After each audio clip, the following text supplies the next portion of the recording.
just in the middle of cleaning my room.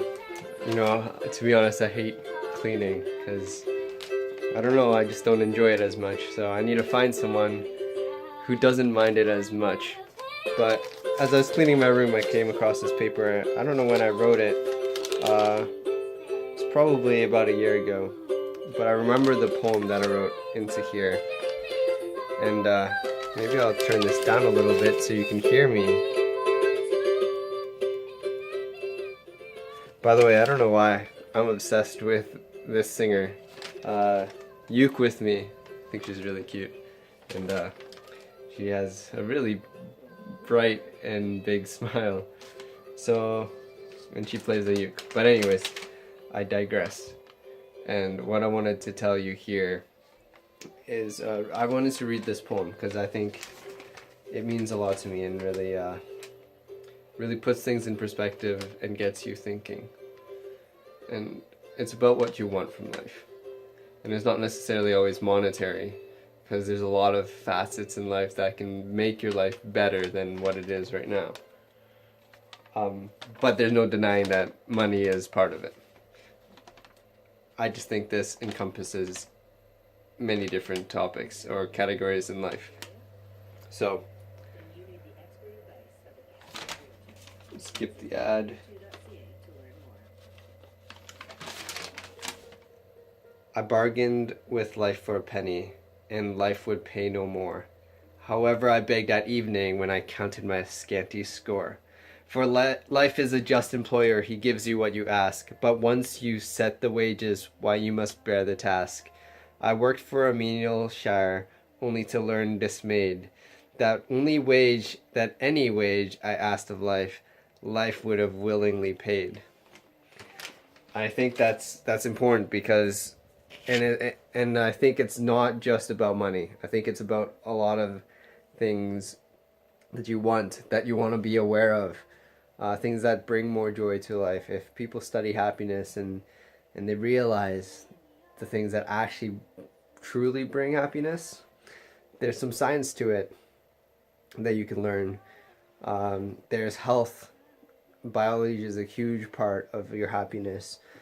Some controllable, some not. Some more controllable in the long distance, where epigenetics come into play. But your environment definitely brings into affects your happiness. Your social life, your friends, your family, just the habits that you have. The chains of habits are too strong to be felt, or the chains of habit are too weak to be felt until they're too strong to be broken. Believe it or not, habits are heaven and hell on earth. They'll make or break you, and those habits that you're instilling right now that you have will take you take you further than you've ever imagined, or they'll chain you down. We all know alcoholics or smokers or people who have adopted bad habits and how hard it is for them to break out of it, and a lot of times they're crippled by it. If you get into bad habits, drugs, or even just being lazy or content or obsessed with video games and doing nothing but and I think habits play a big role in happiness because it's the discipline. It's being disciplined enough so that you have freedom, and it's kind of a paradox because you want to have the freedom, but without having the discipline to build the framework, you won't be able to have the freedom you want.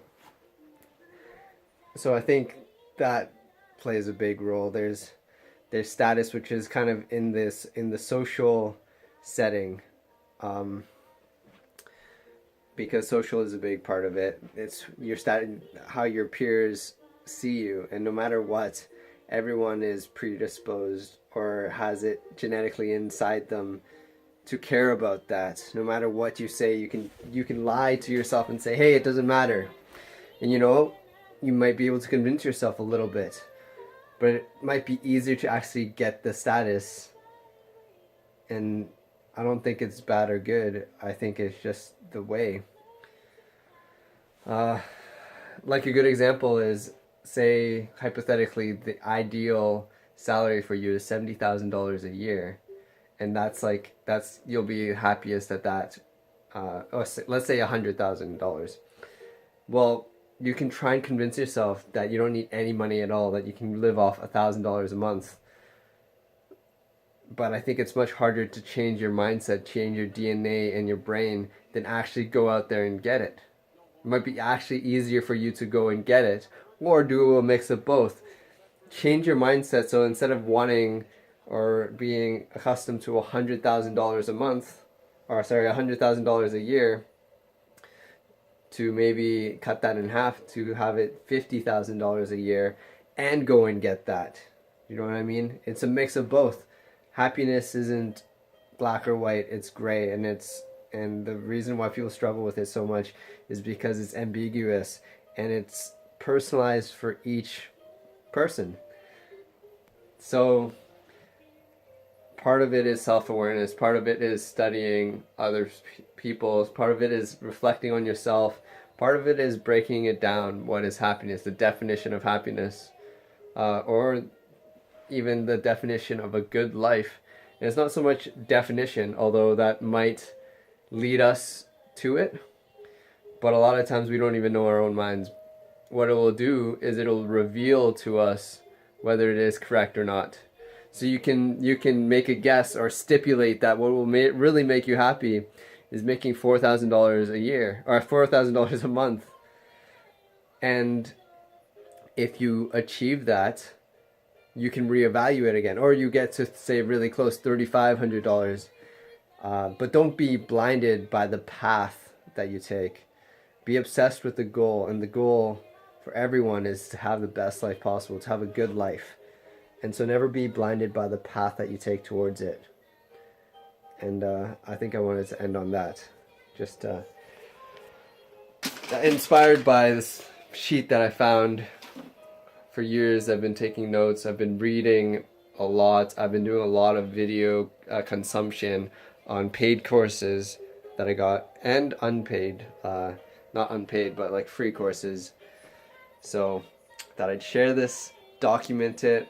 I wanna do something great in the world. I wanna make an impact and change people's lives, and it all starts with me.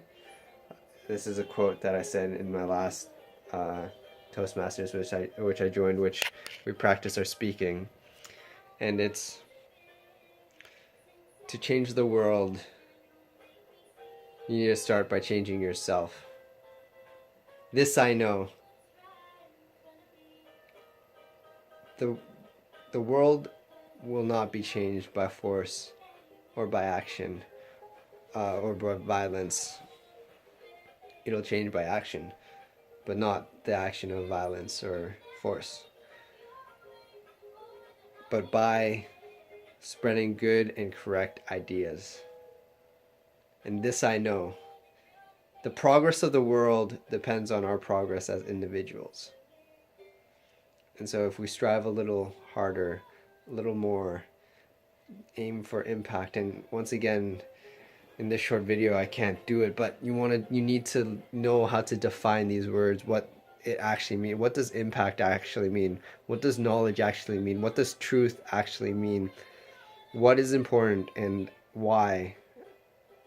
How do you distinguish between those? So let's end it from there. This is a long rambling rant, and I'm not the greatest speaker, but that's why I'm doing these videos, to practice. So I want to document this, so in 5, 10 years, 20 years, I can reflect back and see where I was and what I was up to. So talk to you next time.